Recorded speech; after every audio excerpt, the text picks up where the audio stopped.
রেজওয়ান রাজনের রচনা ও নির্দেশনায় সম্প্রতি মঞ্চস্থ হলো মূকাভিনয় ট্র্যাজেডি কমেডি।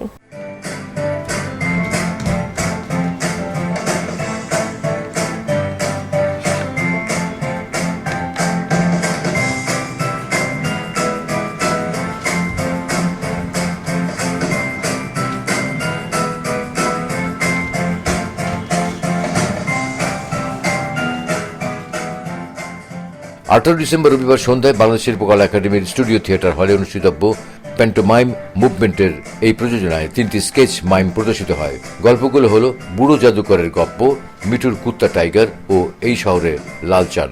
মূকাভিনয় থিয়েটার একটি অন্যতম ধারা এবং এটি মৌন ভাষায় মুখরতা শিল্পরীতি, অর্থাৎ এখানে কথা না বলে অঙ্গভঙ্গি অভিব্যক্তির মধ্য দিয়ে সকল কিছু প্রকাশ করা হয়। বাংলাদেশে এটি অত্যন্ত জনপ্রিয়। মূকাভিনয়ের গল্পগুলো গভীর জীবনবোধ সম্পন্ন ও মানবিক সম্পর্কে টানাপোড়েন নিয়ে রচিত হয়েছে, আবার ফ্যান্টাসি নির্ভরতাও আছে। নির্মাণ প্রক্রিয়াতে বাংলা নাট্যের বর্ণনাত্মক ধারাকে অনুসরণ করা হয়েছে, যা প্রাচীন গ্রিস ও রোমান প্যান্টোমাইমের সাথে সঙ্গতিপূর্ণ। মূকাভিনয় উপস্থাপনায় তিনি ক্লাসিক মাইম ও নবধারাকে ব্যবহার করেছেন।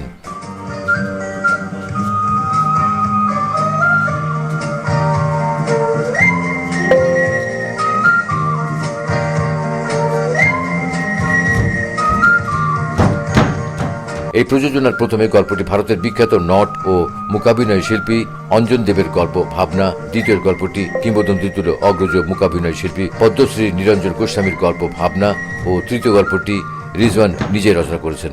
আমার গল্পগুলোর মধ্যেও আমি এই বিষয়গুলোকে রাখার চেষ্টা করেছি। মানবিক আবেদন ছিল, মানবিক মূল্যবোধ, আমাদের যে প্রাত্যহিক যে টানাপোড়েন সেগুলো এই গল্পগুলোতে উঠে এসেছে এবং একই সাথে গল্পগুলোকে আমি চেষ্টা করেছি ফ্যান্টাসির সাথে সম্পৃক্ত করতে।